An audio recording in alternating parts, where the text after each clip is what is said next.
6, 5, 4, 3, 2, 1.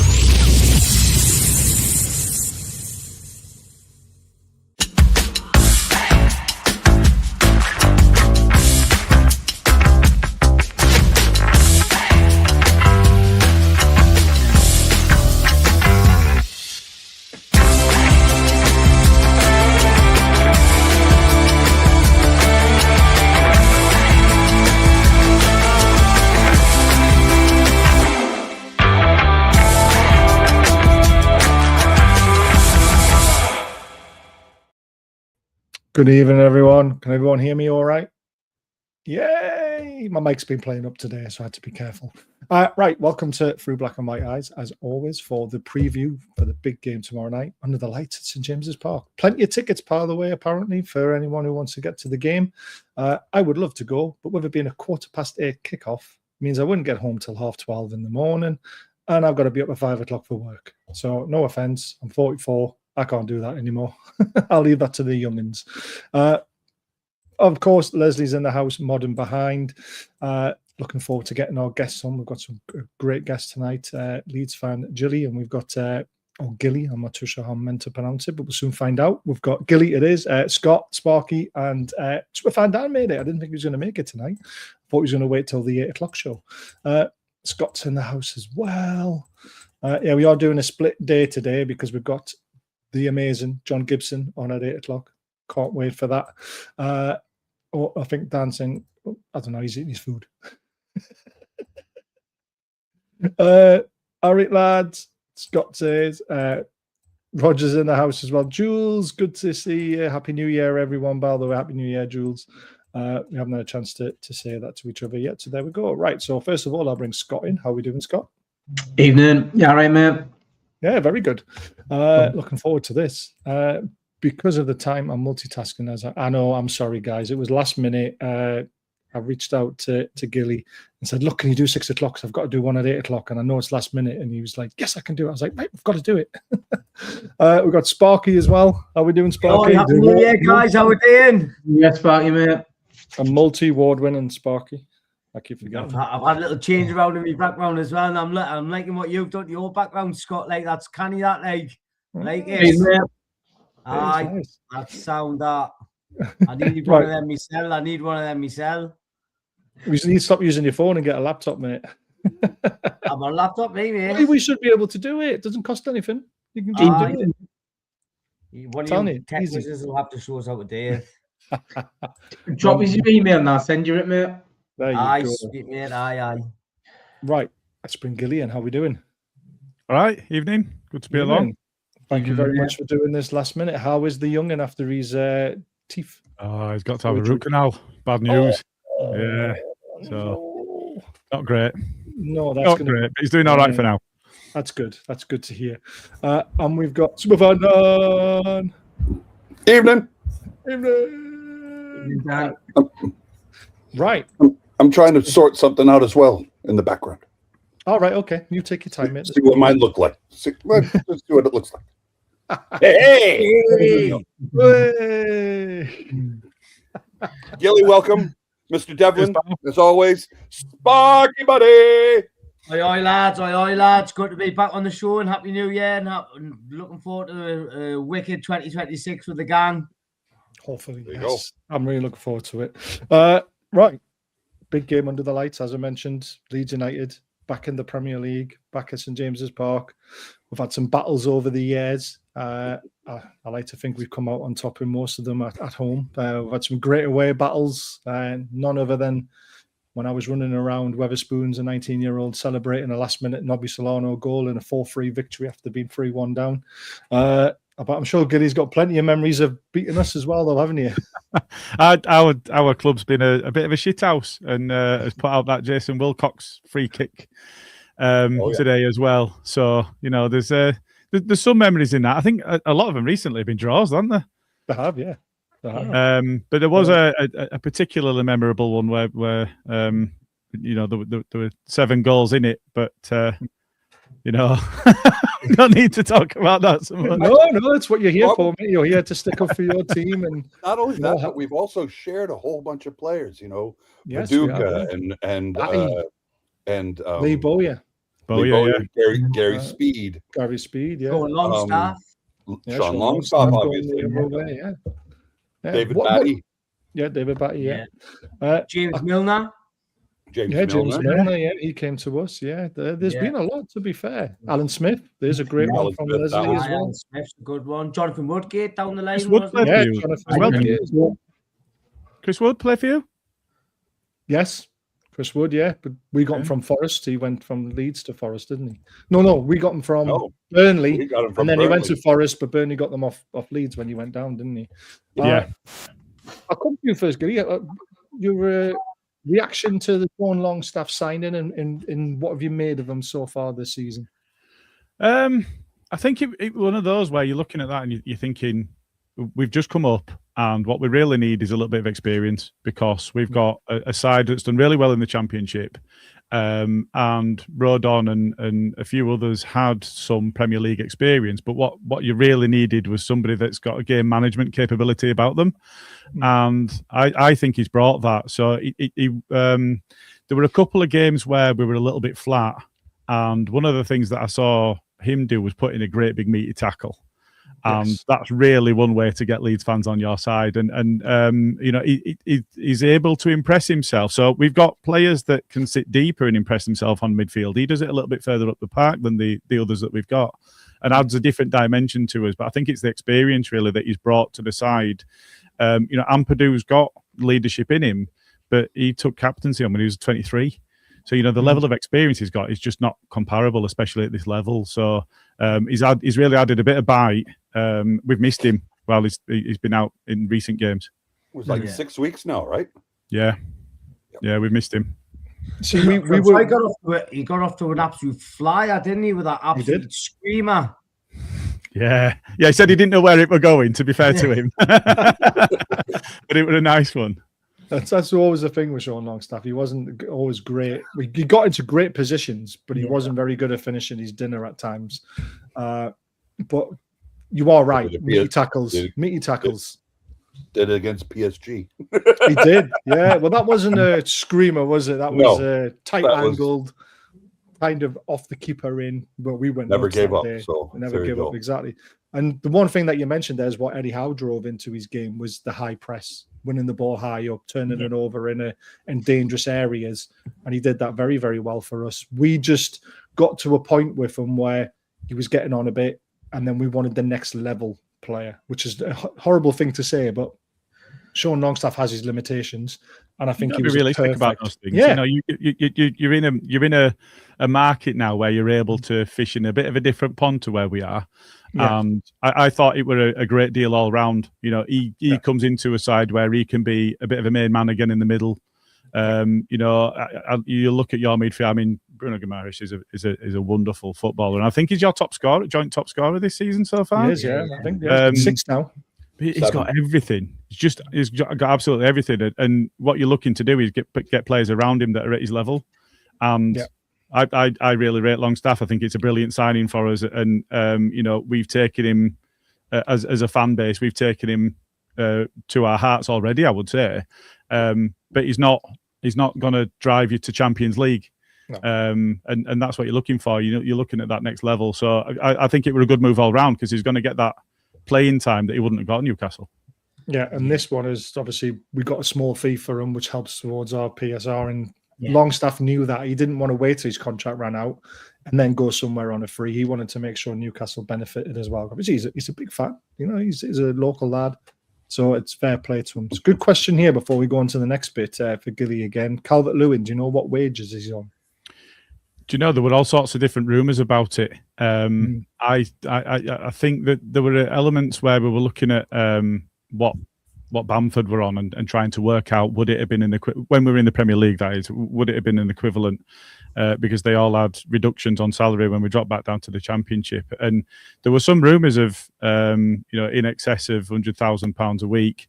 The fact that we got him for a free means that the wages probably are towards the top end of that scale. But there were a lot of rumours. Some were 60, which I think is probably short of the mark. But there were some that were 150, which I think is probably significantly above where we are. But somewhere in maybe over 100, but not excessively beyond that, I would have thought. Yeah. Is it incentive based, Gilly? I don't believe so. I don't believe so. Injury rate. It's certainly not a pay-as-you-play. I know that there's a player that might be of interest at West Ham that's potentially about to be released. That both of our clubs I've seen on social media have had fans going, "No, would you give him a pay-as-you-play?" I think Calvert-Lewin's 28 and he's in a different circumstance, but I think that was the main concern of Leeds fans when we signed him at the start of the season. We're like, right, okay, well we've signed Lucas Mecha and he's got a history record and an injury history. We've signed in Calvert-Lewin and he's not scored a lot of goals over the course of recent seasons. He had a couple of very good seasons 4 or 5 years ago, but he's not scored many. It took him 4 seasons to match Pat Bamford's 1 Premier League season on promotion. 17 goals in 4 seasons. So it's challenging then, but actually he's in the form of his life. So if it was a performance-based aspect, we'd probably be paying more than otherwise anyway. He's on really good form at the moment, so it's going well. Yeah, I mean, we obviously were linked to him quite a lot because we needed a third striker. We needed a striker at the point when things were going tits up for us, weren't we? We were all like humming and ahhing, injury record, stuff like that. But do you know what it is for someone who was injured a lot at Everton? He reminds me of Callum Wilson going to West Ham and banging in 4 in 7 games starts. Yeah. It's like just rejuvenated him. And I am scared of Calvert-Lewin because he loves a goal against Newcastle. He really does. So I am. And his move, I watched his against Liverpool when he had that goal disallowed for offside. And his movement at the front post, the way he got in front of his defender, very unlucky to be offside and to have that goal ruled out. So he's going to be a big, big danger, which we'll come to a little bit later on. I want to move on to the Newcastle side of things quickly. Scott, really disappointed to see that Joe Willock has been abused on social media again. I'm not going to put the tweets up or the messages up that were on Instagram because they're horrible. I mean, there's no place for this in football at all. The racism, the fact that he's saying he's going to kill him. I mean, Jesus Christ, man. Footballers shouldn't have to be dealing with this. Do you know what it is? It's absolutely... Or anyone. We're in 2026 and nobody should absolutely see anything like that on their social media or anywhere, to be fair. Whoever it is needs tracking down, needs banning from football, banning from entertainment, banning from everything. They don't deserve to walk with normal people. This isn't the first time this lad's had to deal with this issue. Props to the club for coming out really quickly and supporting him. Same with Eddie and the police as well, and the Premier League as well. And the Premier League as well, yeah. Profit. But I really hope tomorrow night we give him some support in that ground because, do you know what it is? Yeah, he missed a sitter. So what? Yeah. He's not the first player to miss a sitter for us, is he? So what? Do you know what it is? When he came to us, we were in the absolute shit. Yeah. And he scored goal after goal after goal after goal, and he helped us when things were bleak. So, and I've got a special place for him. I love Willock. I did not know that. I did not know that Eddie Howe is the 3rd most abused manager online. It's because he's English and because he's at Newcastle and he's having a blip. And our fans, and I mean, and it's not just our fans, it's other fans pretending to be our fans, which is such a sad thing in this day and age online that people, go outside, kick a ball, lads. Get off your phones. Touch grass. Jesus, touch a bit of grass, yeah. I was going to say something else there, but I'm glad I didn't. Sparky, your thoughts on the Willock situation? I mean, just to echo what Scott was saying there. I've seen like obviously the messages that were sent to Joe Willock, and you just got to feel sorry for the lad. I mean, Like, for me, you can just tell on social media he's like such a genuine guy, and when he's doing interviews, he's always like laughing, joking, and you can just tell he's like a nice, genuine guy. So, once again, like 2026, it shouldn't be happening. Not mind like the footballers, but like just in general, you know what I mean? Like, yeah, just general we've been life. through enough. We've been through enough and survived the lockdown where we should all be coming together and uniting as one rather than stabbing each other and like racist comments and stuff like that. So like I think it's an absolute disgrace. And once again, just echoing what Scott was saying when we came in, Joe Willock, he came in when we weren't really at our best on loan. And then he went on that absolute streak, didn't he? When he, what was it, like 8 goals in 8 matches in a row where scoring. And COVID Willock was unbelievable. Yeah, it was tremendous. Absolutely. So, I mean, I know that he's had a lot going through his mind because this is like the second time that's happened in short succession. So, I just hope that he's headstrong in like obviously with the club, like the club came out and backed him, and so is the Premier League. So, like it's all about unity in 2026. So, we'll stand with you, Joe. Jesus, I'm sitting here at the kitchen table, right? Got this big, massive light on in front of me, and the missus just walked past me and turned the light off. But you didn't go anywhere. Not even batted an eyelid. I've got the big light on, but I've got the kitchen lights on. She just turned the light on, shut the door, and just walked out. Didn't say anything. It's like they're all the same, mate. They're all the same. Mine would come and do the same if she would. Jesus, it's like I'm invisible. Stay single, folks. Yeah. Dan, have your say. I'm going to turn the light back on and give her a little bit of a mouthful. It's just absolutely abhorrent. You know, I think Sparky touched on it. I think really, you know, we had a similar thing here in the States. You know, the thing about the thing about shutdown, the lockdown, you know, COVID, you know, coming out of that, we were cooped up for so long that some people just forgot how to people. You know, they can't be out in public. I mean, and really large parts of society became keyboard warriors because they were shut-ins. They couldn't do anything, couldn't go anywhere. And sadly, specifically in the States, you know, there is a segment of our population, you know, that have been emboldened over the last decade by certain personalities in our media, let's just say, and our leadership that have allowed these kinds of thoughts to all of a sudden become public again. You know, and we've always known that there are people who feel this way, and that they were really an alternate culture. You know, that they were someplace else, that they were in shadows, that we didn't have to deal with them anymore because polite public, you know, our society has said, look, we're not going to stand for it.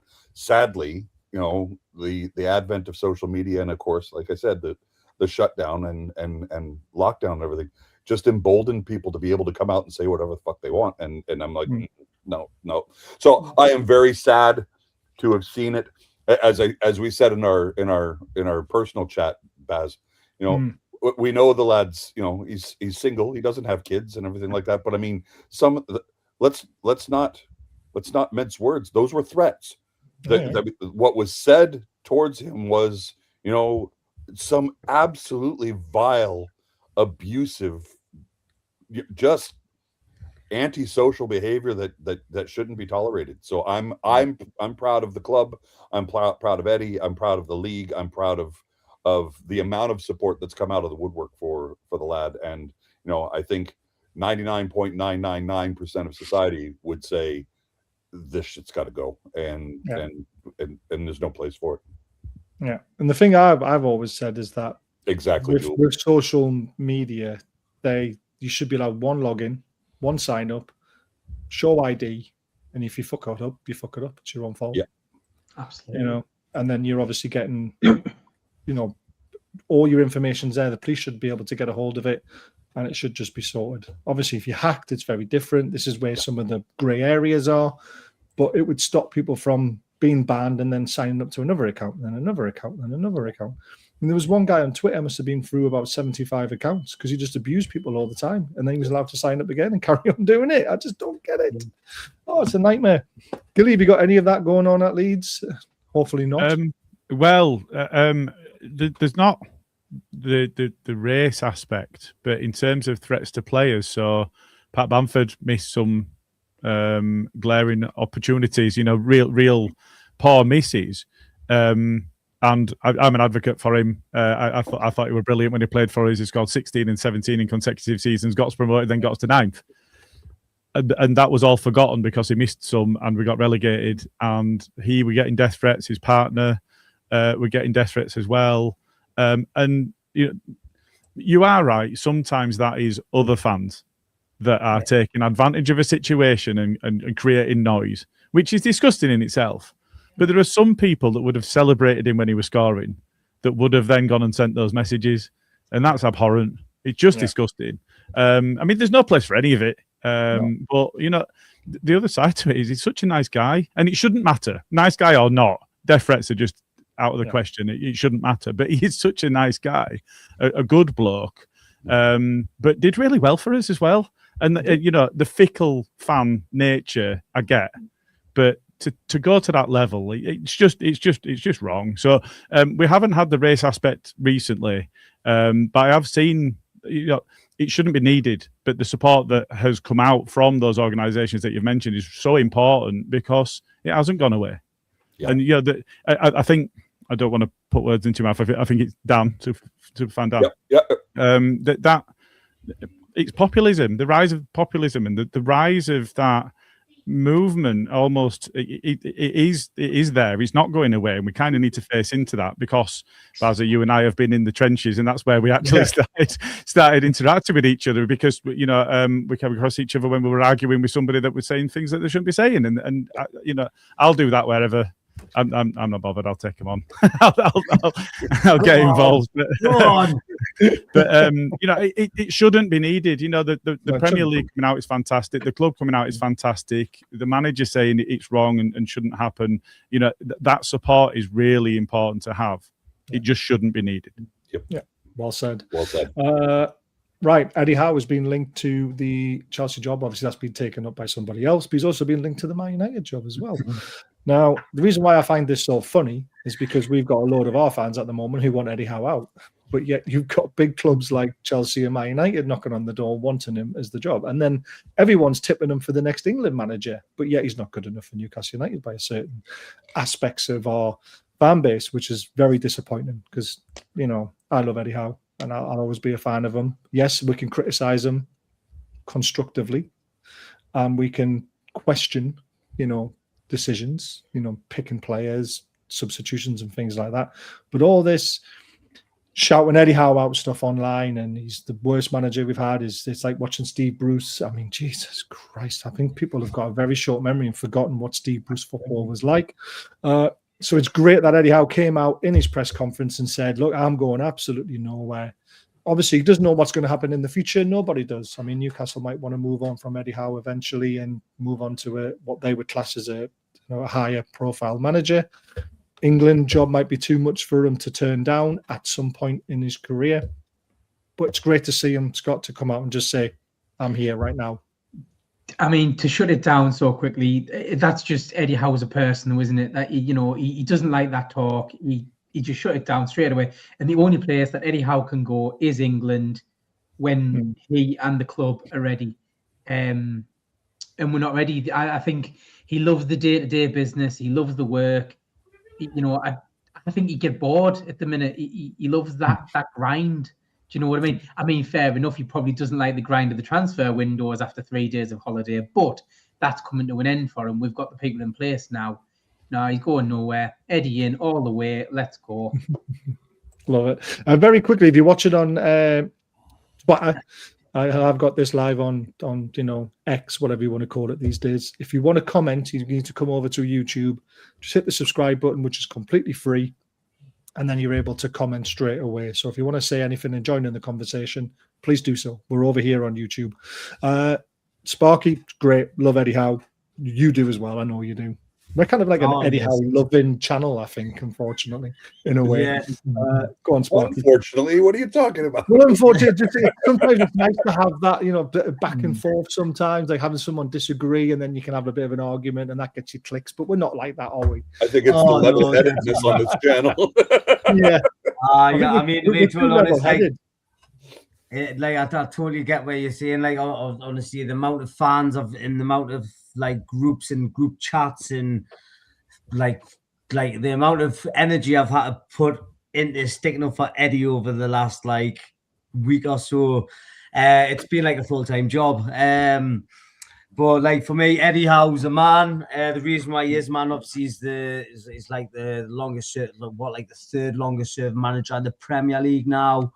Longest serving Englishman in the Premier League as it stands. So for me, he's still a young chap. He's still all about the self-development and the self-growth, and he's got a good connection and a good relationship with all the players and all the backroom staff. And you can just tell by the bond, by the release of them, the Genola shirt that's coming back out.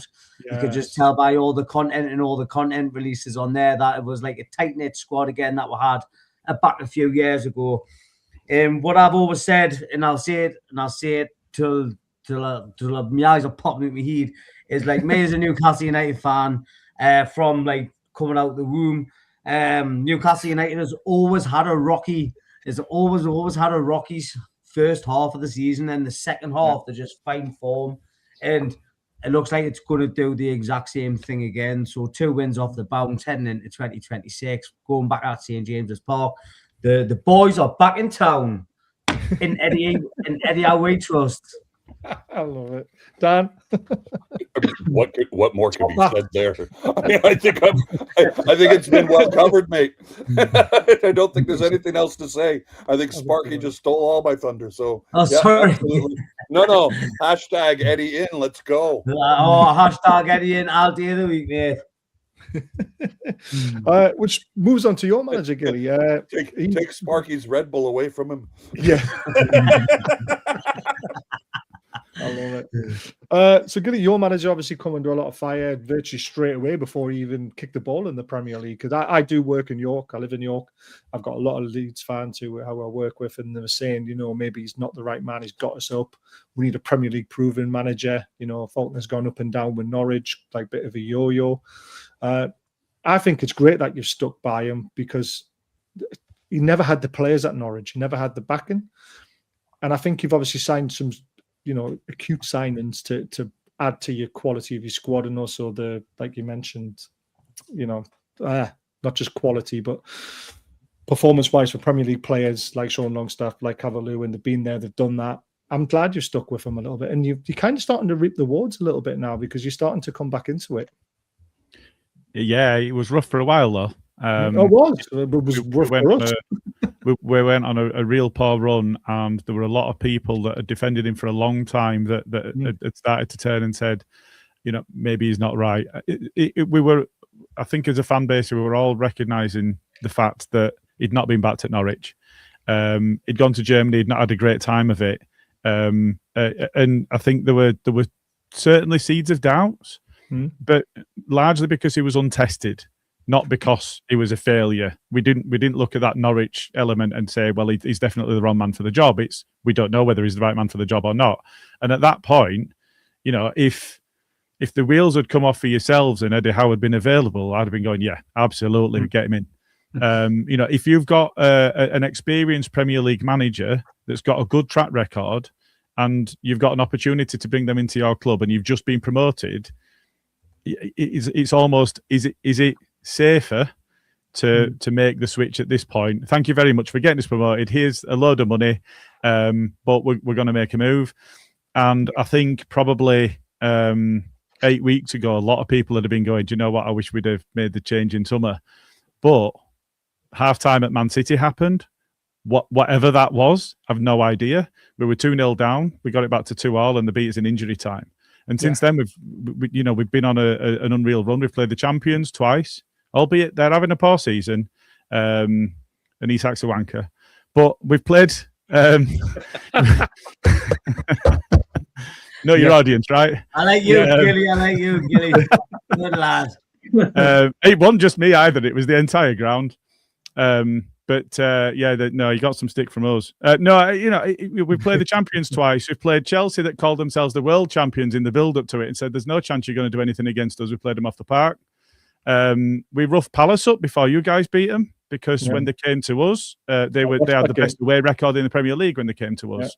And we battered them, and then you beat them as well. So, the run that we've been on recently is quite extraordinary, especially when you put it against the run that had gone before. And I think the fact that he's been able to get the players performing, not only that, but then we've lost Joe Rodon to injury, and it's kept going. We lost Ampadu. I mean, I don't know if you saw it, but Ampadu was booked and got his 5th booking and therefore a one-match ban for a handball.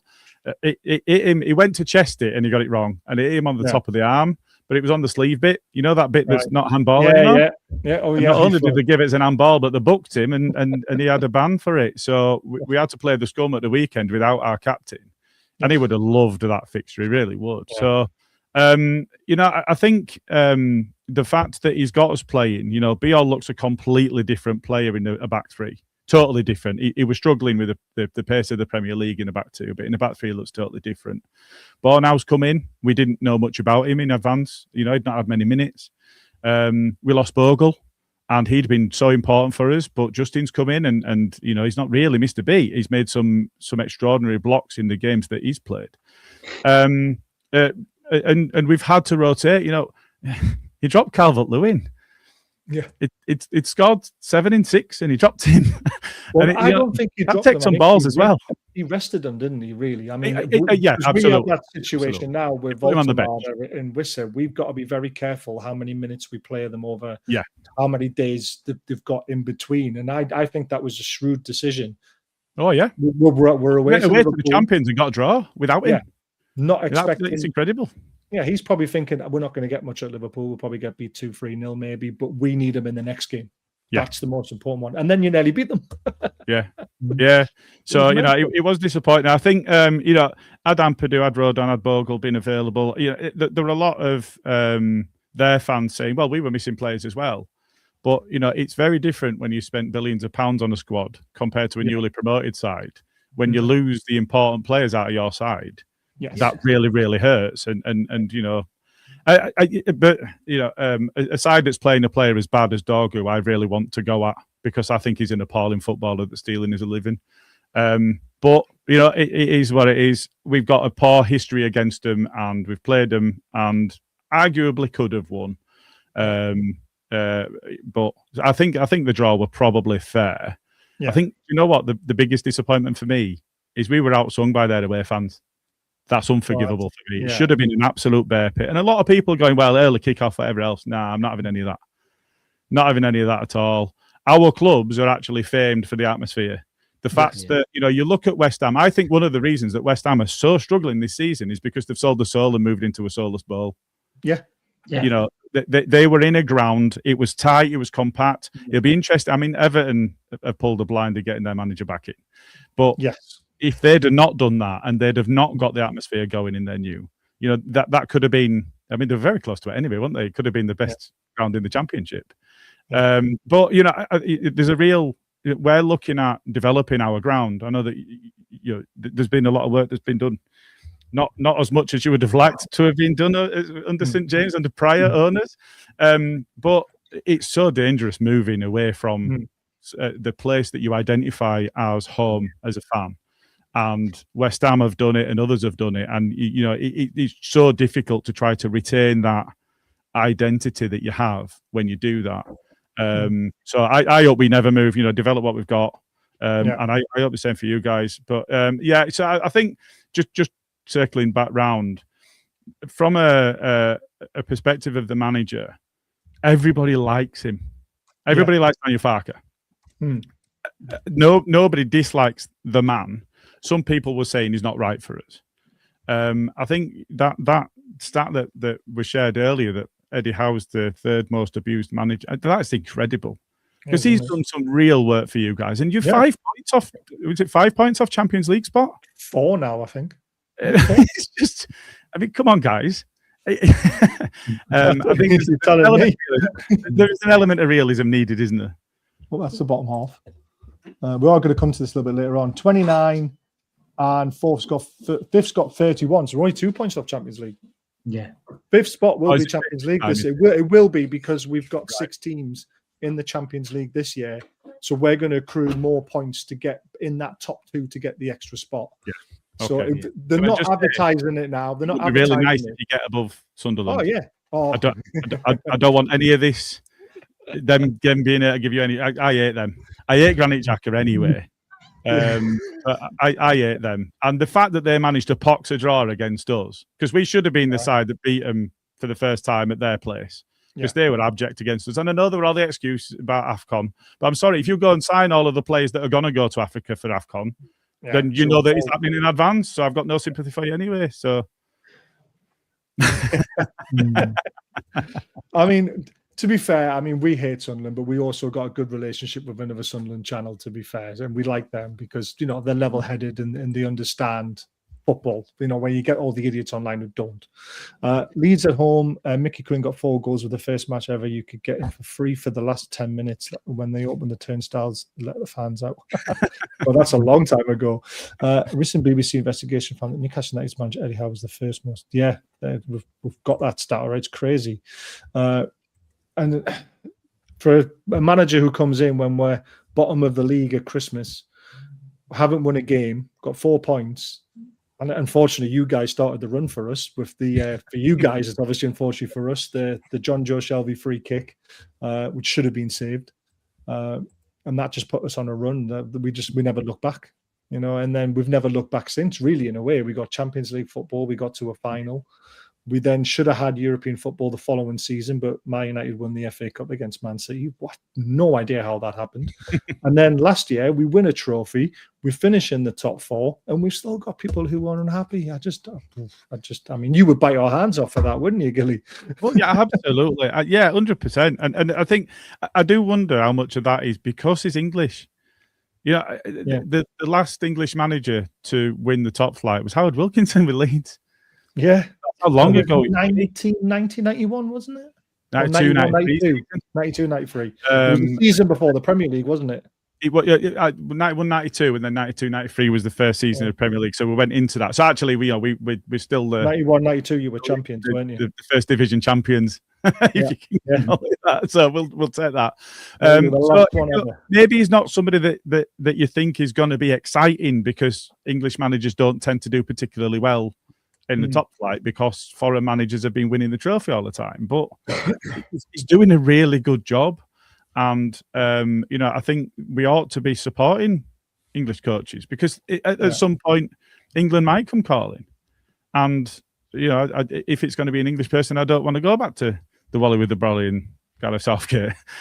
So it'd be nice if he's got some success behind him by the time it comes along. What will happen? Oh God, Sam Allardyce was terrible for us as well. Let's not go there though. Right, I'll very quickly just do the some shout outs. Of course, we've got Diacro, one of our sponsors, Baz 20 for 20% off. Link is in the description. Some amazing stuff, not just Newcastle stuff. And Sparky, you've ordered the bedding, didn't you? I did. I saw it's literally on its way. It was now, but I would highly recommend Diacro. Like obviously, I got Up the Mags bedding, which I can't wait to dive into because it seems like it's probably nice and fluffy and that, especially with it being like -5 at the minute. But I definitely highly recommend Diacro. The on here we go again. If you're coming to Newcastle, come and get amongst the Joyland experience where we are uniting tourism, hospitality and events here in the northeast of England. We are your personal Geordie planner and we'll make sure you have a better time in Toon. Love it. Prince Charming as well, absolutely fantastic. This is the last one, by the way, but these guys are sponsoring our amazing night on the 27th of Feb where we've got Super Mac and Gibbo doing the talking. But please check these guys out on Wall's End. They do loads of memorabilia stuff, and if they haven't got it, you ask for it, you'll find it because he's very good at doing that. He's got lots of contacts, does framing, cuts keys, print stuff. He's amazing. And like I say, he's actually sponsoring our amazing night at Newcastle Benfield Football Club. Every single penny's going to the 2 charities, Azure and Butterwick Hospice. Me and Dan and Graham Bailey will have a little chat about the club, and after the January window closes, and then we'll pass it over to Supermac and Gibbo just to tell the stories. Because, you know, if you want 2 guys talking who are one's non-football and one's football, one's a writer for newspapers and Supermax, a hero. You put them two together, they're just unbelievable. So if you want some tickets, please scan that QR code. They're only £15. You know, other people are charging 30 quid for these two in the same room. So we're doing it for 15. All the money's going to charity. So please come down. And the beers are cheap. It's another good reason to come down. And Monday coming, Geordie's v the Mackhams, the second episode. Obviously, we were on their channel last night. It was a great conversation. We had some good fun, and we're going to have to think of some stinking questions for them after they, decided to do it to us. Yeah, it was honestly, it was good fun. It was nice to do it, and we're going to be doing it every Monday. I remember standing outside the Galley Gate where we were 4-1 up, and I think the Leeds fans were so loud. Always had respect for them ever since. Leeds fans have always travelled well, especially up to Newcastle. They're a proper football club. At one point when I was younger, obviously I hated them. I'm talking like when I was like 12, 13, 14, 15, because we never had a derby. There was Sunderland were never in the Premier League. It was always Newcastle Leeds. So that was technically our derby for the season. And there was a few feisty affairs, bricks going through coaches and things like that. So we have had our, history, but, I'm glad Leeds are back in the Premier League. Right, let's talk about lineups and injuries. What are you expecting, Gilly? This is what SofaScore has you as. 3-5-2, is that particularly your lineup? And those players that are playing, do you expect it to be any different to that? That's what's brought the success. From a perspective of the midfield, Ampadu was banned for one game and he's a captain. He'll come back in. Almost certainly for Gruev, I would have thought, and Ampadu will do that sitting deeper and stack slightly ahead of him. Aronson is an interesting one because away from home he does a lot of running.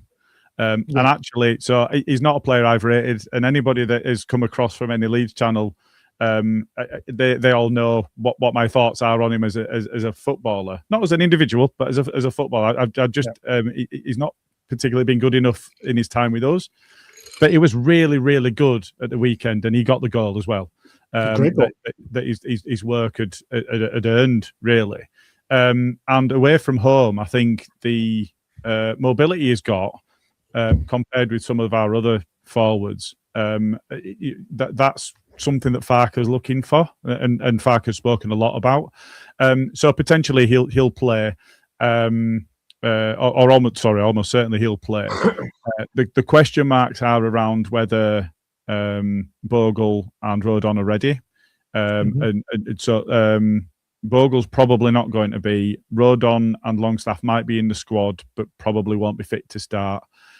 So at the back, it's probably going to be those back three. As I say, Bornau came into that side. We didn't know much about him, and he's played quite well in the past couple of games he's needed to play. Rodon's a big loss for us. And I don't feel like we would have sat so deep had Rodon been on the pitch at the weekend. But he's come in and done well. Okafor is somebody that has been exciting for us on the ball this season. But Nonto is somebody that's also doing quite well when they come in. And he'd set a good opportunity up at the weekend as well, and he's really pushing for a start. I think what we might see, especially if we do have anybody else coming available in the midfield, or if he wants Tanaka to start, is we might see Aronson move further forward, Calvert-Lewin start in front of him, and Tanaka Stack and Ampadu be in our midfield. Other than that, it's probably going to be as is there.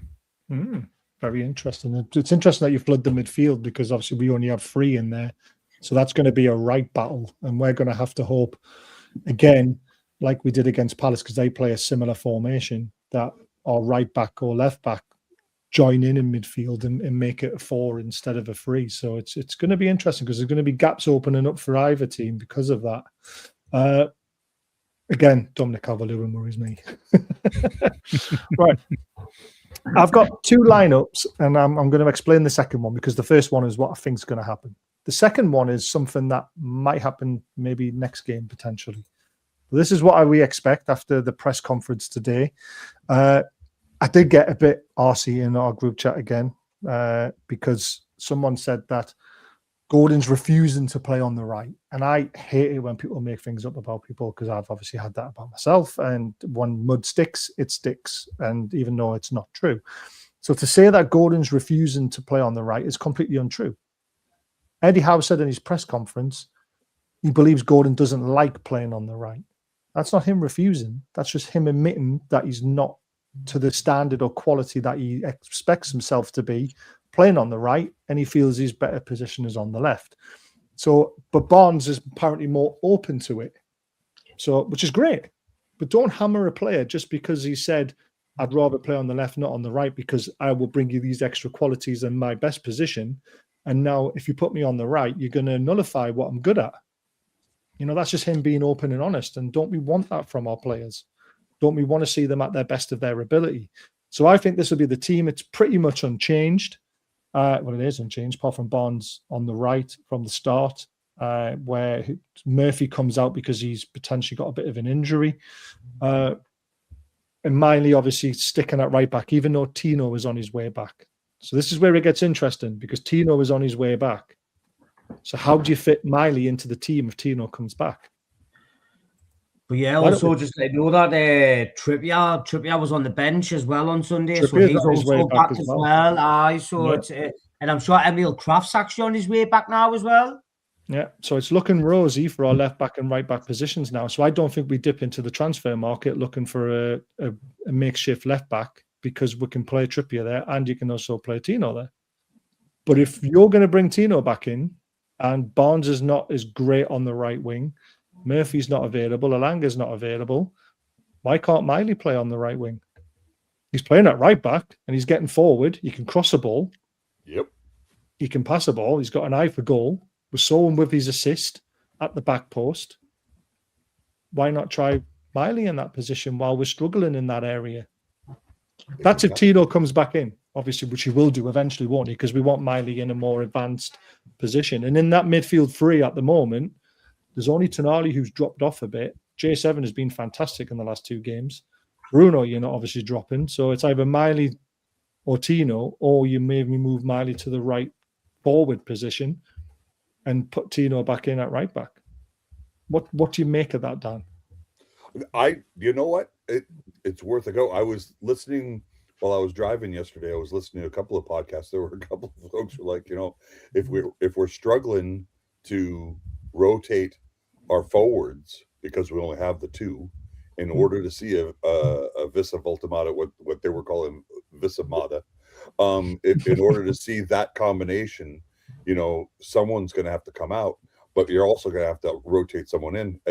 With the way he's playing right now, Lewis Miley could step into any of the 10 outfield positions, and I think he would be a success. Hell, throw him up at the 9 and see what he can do. But I think you're right. I mean, if we want Tino to come back in, Hall is the nice thing about what we saw against Crystal Palace was protecting Hall because he had twisted his ankle during the Burnley match, being able to bring him off in the 60th, 65th minute, whenever we made those subs, and spell Tino in at left back, because we know he's just as good at left back as he is at right back. Some would argue better. The ability to rotate like that gives us the ability to bring Tino in, like you said, at right back. But at this point right now, Lewis Miley's undroppable. He has just played so well that he has to be on the pitch somewhere. I would argue that if anybody in the midfield trio were to step down, it would have to be Tonali, simply because for whatever reason he needs a rest. He looks knackered every time. But you also saw when he was coming off on Sunday, he didn't look happy about coming off. He was like, I think I'm playing pretty well. He's not playing up to snuff. He's not playing up to the standard that he set last year.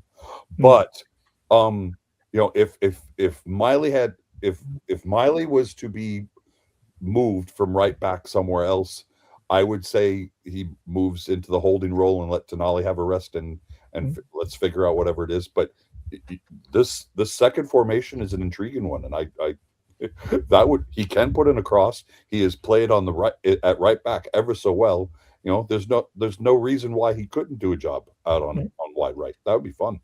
He also knows the defensive attributes that you have to play at right back when you're playing that right wing as well, because you've got to help out. So Right. I don't know. And again, do you know what Miley's reminding me of now? Scott, he's reminding me of a Steve Watson. Yeah. He'll play anywhere. It literally, I mean, I think we said it the other night as well. You could probably stick him in goal and he'd give it a bloody good go. Do you know what I mean?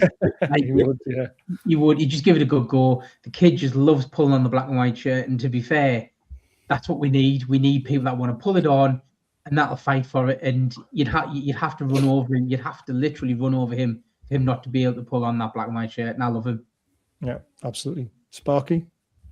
Oh yeah, Lewis Miley. I mean, what a guy. I mean, how many like about 12 shows ago when the world was once again on his back, giving him grief and bullying him on social media, and from just to literally shush the full world with them results.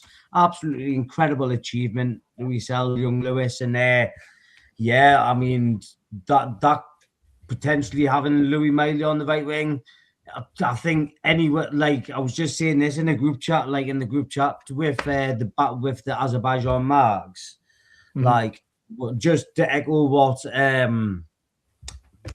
Scott was saying there, is like literally when Lewis Miley puts on that black and white shirt, you could just watch him for hours and hours and hours and hours, and you know for a fact he's not going to put a foot wrong, and he's going to just graft his little heart out for the club that he's known his whole life and that he does in that.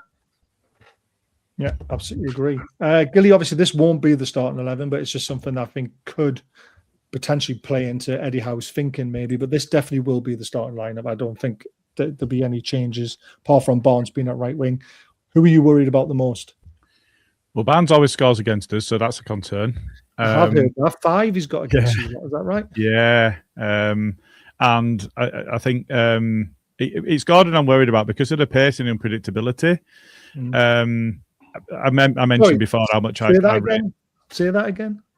It's Gordon I worry about because of his unpredictability. There it is. Sorry, I have so many arguments with people who's the better player between Gordon and Barnes. And the reason why I put Gordon in front of Barnes is because of his unpredictability. Yeah. I mean, he'll go outside you, he'll come inside you, and he's quick.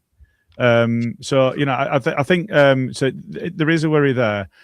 Just to touch on Miley, the first time I really watched him were in a couple of games end of November, early December. I'd not really seen much of him play before that.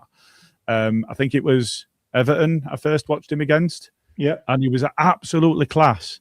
And it does remind me of a homegrown that we had that was Archie Gray.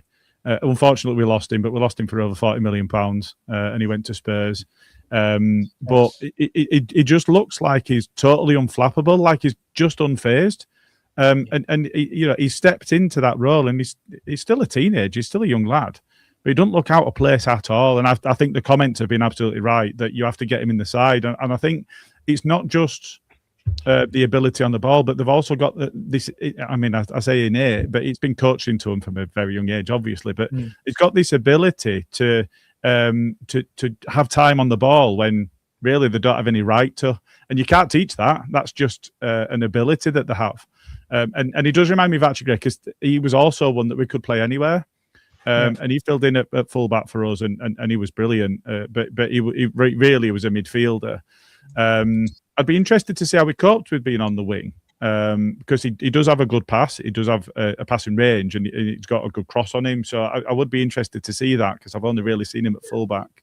But yeah, to answer the question, Barnes always scores against us. I am worried about Gordon, but Bruno Guimaraes is for me the star of the show still. Yeah, he's fantastic. Right, we'll have a quick look at the league table, and then we're going to do a mixed 11. And then we'll get all our score predictions, and then that'll be the end. So this is where you stand at the moment. Obviously, you're in a great position, really, when you think about it. You're 8 points ahead of the relegation zone.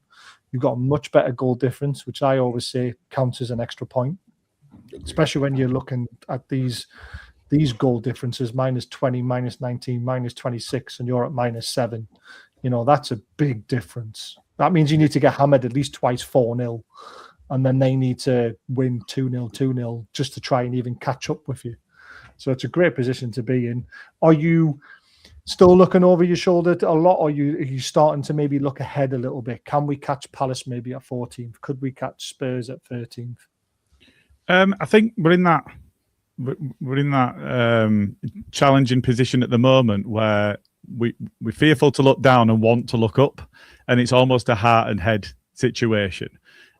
Bournemouth and how they move forward without Semenyo will be interesting to see, because I think he's having his medical, and it looks odds on that he's going to join Man City. So losing their top scorer, it's going to be impactful. Whether that even if they replace him with a couple of players, which they could well do with the amount that they're getting from Man City for him, they're not necessarily going to hit the ground running. So it'll be interesting how they handle that. Glasner at Palace is linked strongly with a move. Now, I firmly suspect he'll stay where he is, but there's a potential that I think he would at least stay till the end of the season. I've just got the end of the season. I think he'll stay to the end of the season 100%. Yeah, but I think he's going to Man United. I think he'll wait till the summer. Yeah, potentially. Yeah. But some people are saying, maybe he'll move next week, and I can't see him going before the end of the season. What happens at Forest? Forest West Ham play each other tonight, so that's a massive fixture for us to understand exactly. If they get a draw, they're both 1 point closer to us, but neither of them are getting the 3. If Forest get 3 points, West Ham are almost toast anyway. I fancy Forest tonight. That result against how Wolves managed to put a 3-0 on them is quite incredible. They've gone and spent. They've signed 2 players. They've brought in Pablo and Tata Castellano that Leeds were linked with when he was in MLS. I watched quite a bit of him in MLS. He didn't excite me, but he's done quite well in Italy by all accounts. Right. So it'll be interesting to see how that goes. But then that potentially unlocks a move for a player that they've had on their books, as I mentioned, that we might have both have had a look at. So it'll be really interesting what happens through the rest of January with those bottom 3, because I think West Ham are at least making a fist of it. They're signing some players, and even bringing in players, even if they don't hit the ground running, if they come in excited. They've not been through the first half of the season with the rest of the squad. They'll come in with they just want to come in and do well and play well. They just want to play. That spurs the rest of the squad on anyway, even if they don't hit the ground running on the pitch. So it can have a positive impact, and I think it's interesting. It will be interesting to see. But I quite fancy Forest to get a result tonight, and I hope that just cuts the bottom 3 adrift. This is funny, because obviously we're talking about Lewis Miley, and Miley's got a few brothers, and it's just like, how many are there? Well, I think the parents tried to make an 11, to be fair. I think they failed at 4 or 5. I think they got 2. 4 brothers. There we go. Almost a 5-a-side team. Yeah, almost a 5-a-side team. But they were trying to help Sir John Hall with the idea of a Geordie 11. Well, here's 5. Here, we did our part. Brilliant. I love it. We'll have a quick look at the top of the table. So obviously this is, we're finally in the top half of the table. It took a while to get there, but I always had faith and belief we would make it, because we were always in thereabouts. We were always in touch and distance. But a win tomorrow night, and you could literally see us fly up to 5th if results go our way. I don't think they will. I don't think all results will go our way, but I think we'll be jumping to possibly 7th if we can get a win tomorrow night. But that's not guaranteed. So I'm not going to, disrespect Leeds because they're in a good run of form. Palace showed they were difficult to beat, and it took 2 second-half goals, and I'm expecting the same tomorrow night. Right, let's get the fun going, because we've enjoyed doing this the last few times. We are running a little bit late, so I do apologise. It's going to run over, but hopefully you're not in too much of a rush, Gilly. No, I'm all right for now.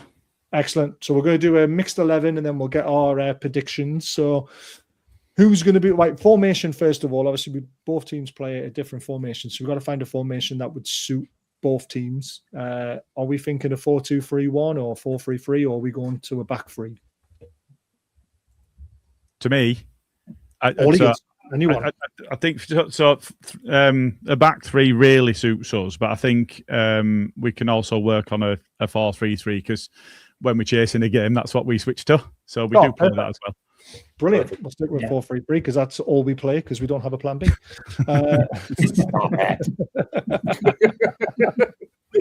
Sorry, couldn't help myself. So who's going to be the goalkeeper? Your keeper's not that bad actually now. Obviously, you got rid of is Mencia still there or is he left now? He is still with the club, but he's very much third choice now. Brian Caldallo, who you will know well. Yes, we do know very well. The thing is with this 11, what we always do is we try and pick it from the players we know are going to be playing, not who's on the bench, not who's injured, and also in form as well. We don't go off past glories. It's got to be who's in form right now as well.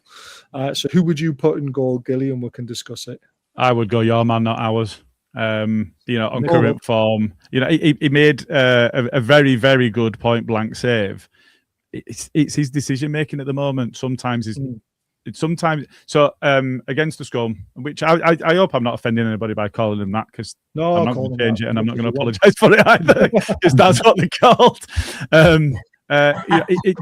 It was one of those where he came off his line but then stopped, and it's like, I'm sorry, if you've come off your line, you got to commit yourself, and he would have pushed him wider. And do you know what? If he's come off his line, he's come out to him, he's closed the angle, and he's still put it past him, fine. He's made that finish a lot more difficult, but he stopped midway, and that's suicidal. At this level, you're just going to get picked off. And Cunha's no slouch in front of goal. If you give him a one-on-one like that, he's really going to test you. So there's a couple of times that he's been too slow off his line, or he's not moved at all. He's odd with his feet. He's not accurate at all. But the really strange thing is he will throw it to the opposition's penalty area if he feels the need. And he's got this really weird thing where he can volleyball hit it, and it will, it would go for a goal kick almost without bouncing. It can hit it that far. So it's a bit strange, really. But I would go your boy over ours for the goal.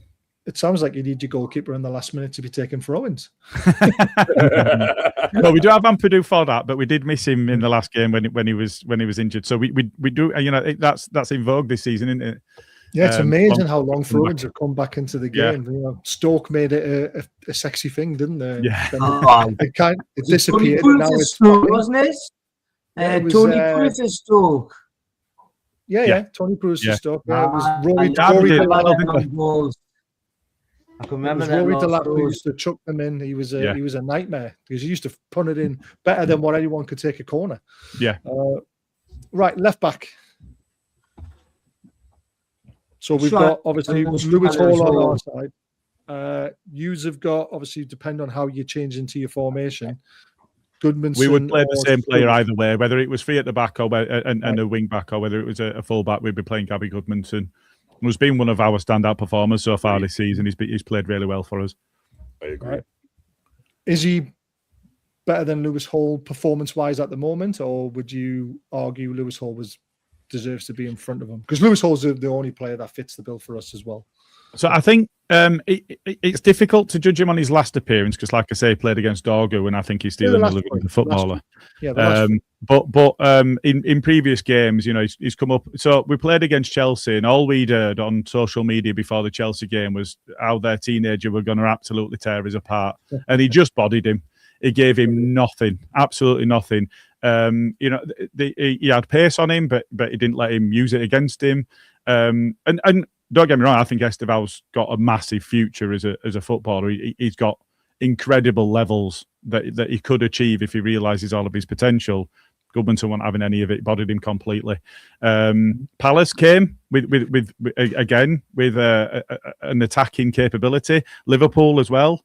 Goodmanson didn't miss a beat. So he's one of the ones that I would like to see in a combined 11 out of our side. Right, we'll let you have that one, even though the stats. Yeah, I mean, to be totally honest, we'll let you have Goodmanson, especially with Lewis Hall just recently coming back from injury, so he could do with a couple of minutes off, Yeah, we'll give him the night off. just to give you an idea on the stats for Goodmanson: 6.9, 7.0, 6.8 in the last 3 games, and then you look at Lewis Hall, and he's 7.2, 7.0, 7.3. So we'll give you that one. We'll be nice. We'll play nice.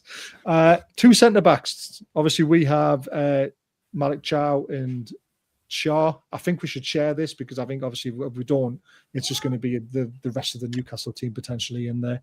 So we will put Chow forward because I think so he's would I. better than Shaw. Yeah, Yeah, definitely Malik Chow, especially after his goal heroics and just his overall performance, keeping clean sheets. He's all-round energy around that he's got at the club at the minute. He's just absolutely buzzing to be here. So definitely put Malik Chow in there.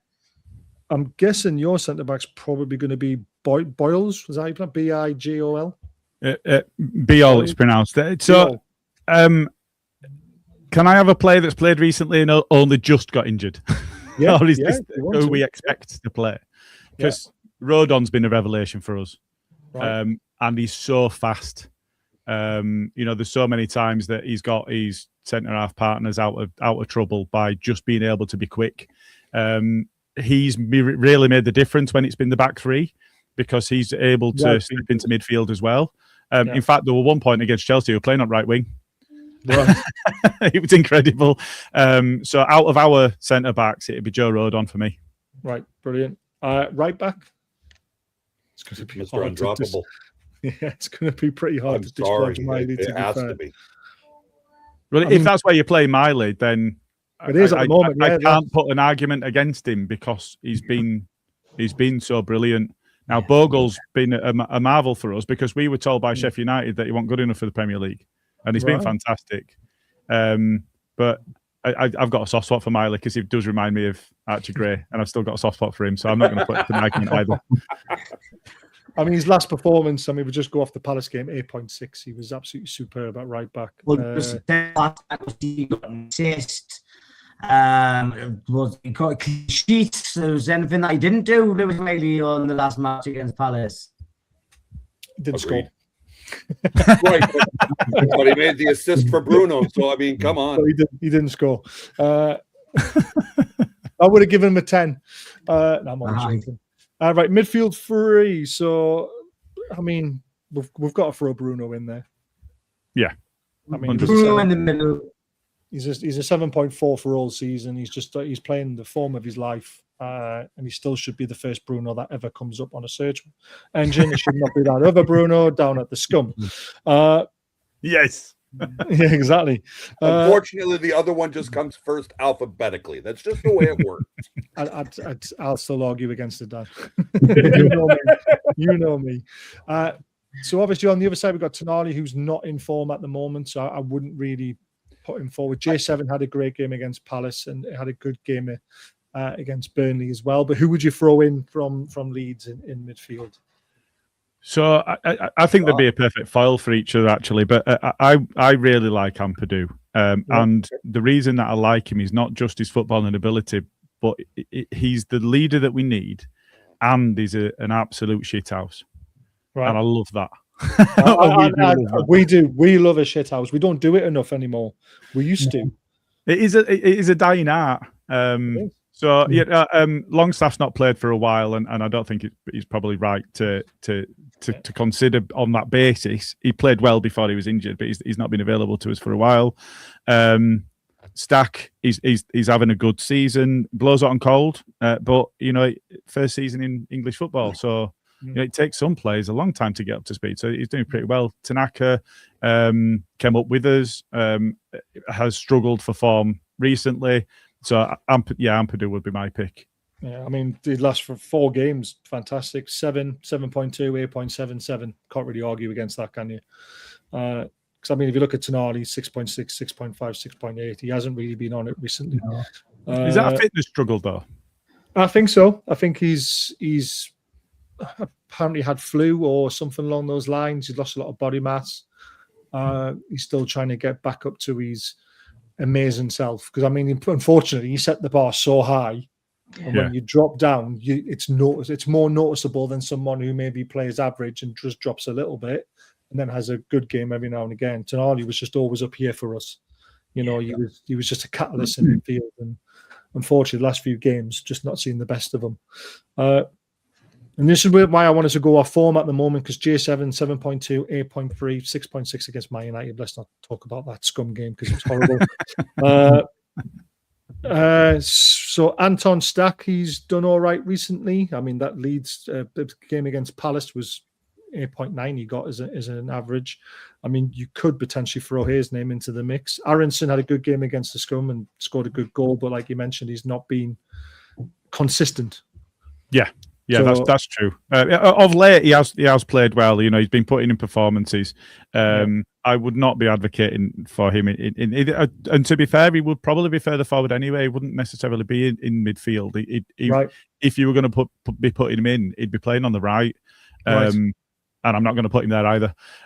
So you know, Stack is somebody that has got he's added to us a real threat, because he's got the set piece capability that we've been missing. And Longstaff actually has got a great delivery on him. I don't know if he was taking your set pieces when he was there on a regular basis, but Longstaff and Stack have been sharing them. Stack's delivery is brilliant, and his free kicks have been superb. He scored a couple of direct free kicks that have been brilliant finishes, and that's something that we've not had for such a long time that actually it sticks out even more. We've had, I think, 2 players score a direct free kick before that in 7 seasons. Well, we've not had a direct free kick scored since the Man City 3-3, and that was in Eddie Howe's very first season. That's unreal. Last time we had it was in his first full season as manager. I think it was like the 3rd or 4th game going into the season, and we drew 3-3, and Trippier scored a free kick, and that's it. So that was like 21-22. So he's got that in his locker. Takes great corners. You know, 90% of them beating the first man is unreal for us, because usually it's 90% of them hitting the first man for us. So yeah, that makes a nice change as well. And you know, it brings our centre backs into it, because we've got some really strong headers of the ball, but we had nobody that could actually pick them out. So right. He adds a lot of threat on that, but he also carries the ball well, and he's very strong on the ball. I think.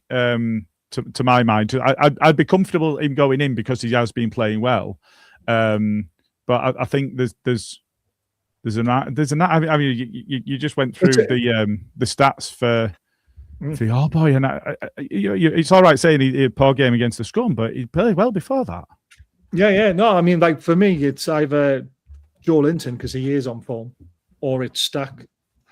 So it's between. And I'm not going to be upset if it's Joe Linton. I think all right, we're going back some time, but if you look at the change in what he's become from when he first joined the club to what he is now, he's incredible. A 40 million flop to the 40 million superstar. Yeah. So yeah, no, I would not be upset if he found his way into the side as well. Yeah, do you know what it is? I'm going to be nice. I'm going to put Stack in because I think he's also been very consistent recently. More consistent than Joe Linton. It took Joe Linton. He's been injured for a little while, and he's played 2 good games. So we'll put Stack in. I think that's a good shout. Plus, our dominating top 3 is like. Well, that's probably the reason why. But again, maybe not, because on form, there's you're gonna have to put a compelling argument against our number 9 if he's not going in there. Yeah, so I mean, we've got Visser and Voltemada who have been fantastic, but on form, Dominic Calvert-Lewin actually outstrips the 3 of them. The goals that he scored recently, he scored 4 goals in the last 5 games. We've got Visser who scored 1 or 2. Voltemada's been on the bench because of obviously the rotation side of things, but Voltemada's been fantastic. I have to admit, Dominic Calvert-Lewin does deserve the number 9 spot. Does anyone want to disagree with me or not? No. I know it's hard. What absolutely does my head in is the graphic that shows his positioning for all 7 of those goals. Yeah. Holy crap! Oh, straight line, isn't it? Yeah.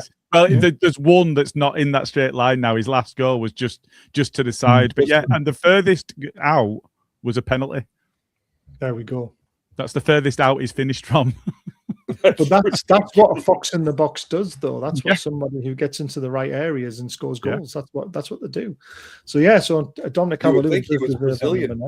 Yeah. Well, if you put a different name, I mean, there's a lot of people saying he should be called up to the England squad. I mean, I laughed at that about 3 weeks ago when some of the Leeds fans at work were telling me. I was like, don't be stupid. Harry Kane, Marcus Rashford, all this lot. But now when you look at it, if you want someone to throw on for 20 minutes to chase a game, and you're going to throw balls into the box because you've got wingers. What if Harry Kane's injured?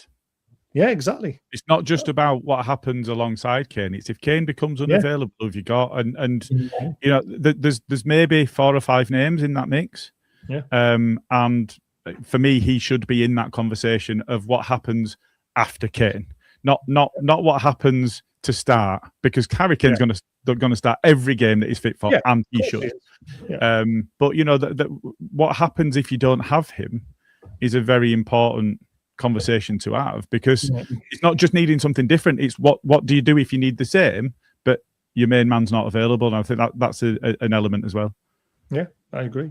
And again, with all the fantastic wingers that we have, you know, sometimes having that fox in the box, because I always think Harry Kane likes to come too deep sometimes and tries to be the playmaker when he shouldn't be. Not when you've got Cole Palmer, a Phil Foden, you know, a Gordon on the left, you've got a Rashford on the left. You've got so many amazing players, Bellingham as well, who is meant to be the 10. Why get in the way of all those players? Yeah. And why get in the way of all those players? You just play on the shoulder of the last man constantly, and you're going to get chances. And that's what Calvert-Lewin would do. Yeah, one thing I didn't recognise before we signed him, I absolutely didn't know this, and I went on social media and held my hands up and said, I've got this all wrong. I thought he was going to come on and he was going to ponce about a bit, and that was going to be it. Not only is he an athlete, but he's incredible in the air. Yeah, he's fantastic, and I did not expect that from him. And he dominates opposition, and you look at it and you think, you know, that is incredible. So he adds a lot to our game, and I think for me, I didn't expect it when we signed him. I was underwhelmed by that signing. But yeah, I think he needs to be in the conversation because he does add value to a squad. Yeah. Yeah, absolutely. Look, guys, it's got to be a sensible conversation between two fans, and you've got to give and take every now and then. It's got to be a mixed 11. Remember, you can't just throw the whole Newcastle team in like we would do. But do you know what I mean? Dominic Calvert-Lewin, on current form at the moment, deserves to be ahead of everyone. It's as simple as that. Not because he's better, because he's in better form. Some argue, I mean, a lot of Leeds fans might argue he is better, but you know, we'll argue he's not. Who's going to go on the left? Who's your man that you would put up? From a Leeds perspective, it'd be Noah Okafor that would be the argument that you put forward. He's good on the ball. He's strong. He's not particularly quick with the ball, but he's fast over the ground when he, you know, if he's pressing or if he's running onto a ball, he's quick. And he's got very, very quick feet. He is still to live up to the reputation he's come with in terms of output. So he's an exciting player, and he does make a difference, and he carries the ball well. He just needs to add the assists and the goals that the work and the ability that he's showing. To be successful, you've got to have those stats. It's not all about stats, but to be successful, you've got to have them. Yeah, I agree with that. This is a tough one as well for us because we've got two fantastic left wingers, but neither of them are really providing at the moment or on form at the moment. Look at the stats. Everything's actually very similar. 68 million for Calvert-Lewin. You would snap our hands off for that, wouldn't you? Not a minute, because I want to trust Arbor to spend it right. Well, yeah, there is that, I suppose. Who are we putting up as an argument against, boys? Because I mean, none of our wingers are firing. No, it has to be Gordon. Yeah, simply because of his again, your unpredictability. I mean, Gordon got an assist 4 games ago against Chelsea. Had a 7.9. He had a great game until he got subbed because he ran himself in the ground. He had a great goal against Crystal Palace that was unfortunate. I know, it was ruled out as well. Come on, Gilly, hand on heart, Gordon or your man? Oh no, I'd go Gordon.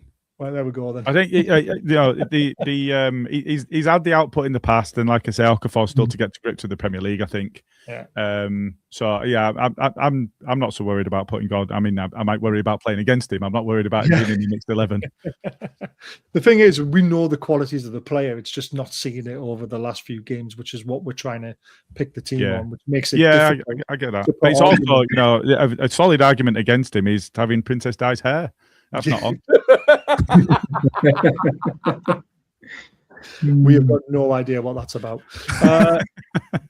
What about the right wing? Again, hard to put players up for us because they've been that poor. But yeah, you know,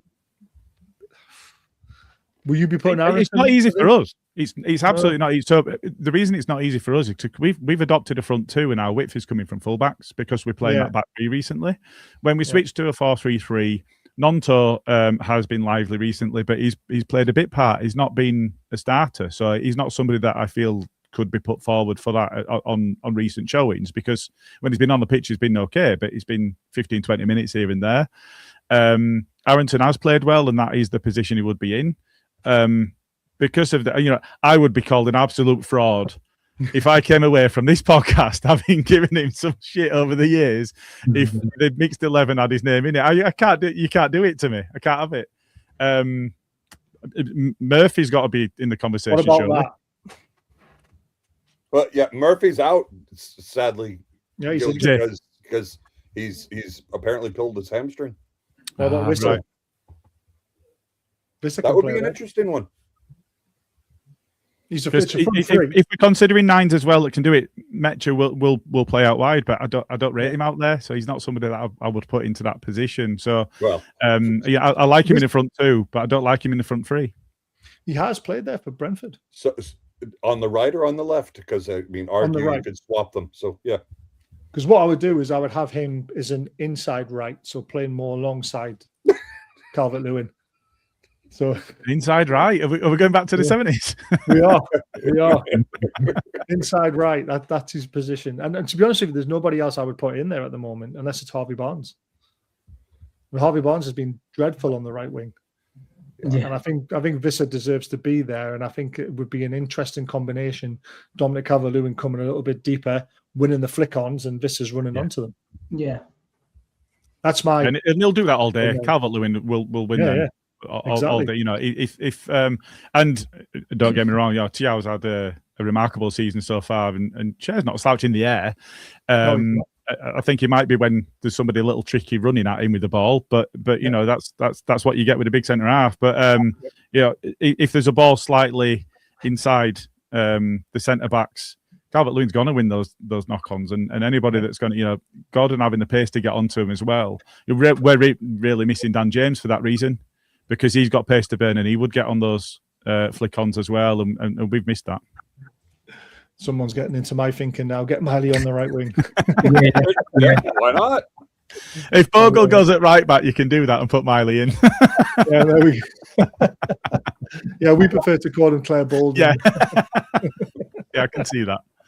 Brilliant. Right, let's get our predictions in. Like I said, I think it's going to be a tough game. Scott, what do you think the result's going to be? I'm going to go 3-1 win Newcastle. Ooh, we're going to score 3 goals. I haven't done that in a while. I'll come to you last, Gilly, because obviously being the... That's all right. Sparky? So keep up. So obviously we're kept. Look at his background. He's worked it out. Yes, I worked it out. But I You have to, for me, I think scribble multi-award winning on there. I will. I'll get a new one for next show. But in regards to results, St. James's Park tomorrow under the floodlight football. Jolly boys making the noise as per usual. I'm going to go like an entertaining to Newcastle. Entertaining 3-2, did you say there? Yeah. Yeah, he's nicking his neighbour's Wi-Fi. It's obviously the connection's not as good as it I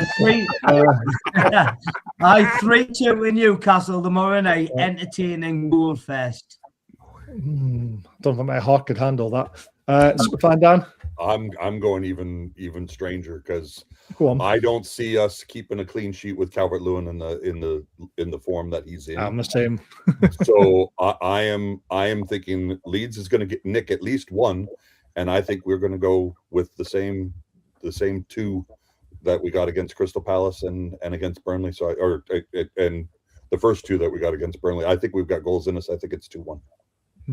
I like it. Go on, Gilly. Do you have any hope of coming to St James's Park and going away with something? You've done it before. You've stole points off us. Yeah, I think so. We are.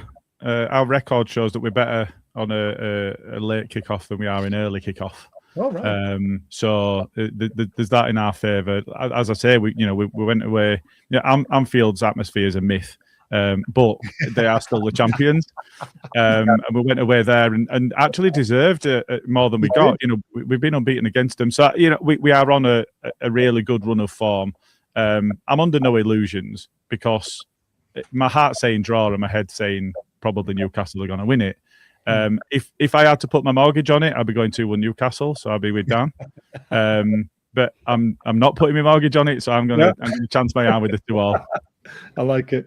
The one thing that's going in your favour actually goes well in our favour as well.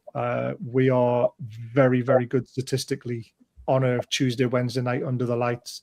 We have a very, very good reputation of being hostile because, plenty of time to drink, isn't there? So everyone's up for it under the lights at St James's Park. I got the score perfectly right last week. It's not going to happen again. I got the 2-0 win against Palace. I think I'm the same as Dan. I think Dominic Calvert-Lewin's going to come back to haunt us and get a goal, so we have to score 2. So, 2-1. I think it's going to be tight. Malik, ciao. Nice.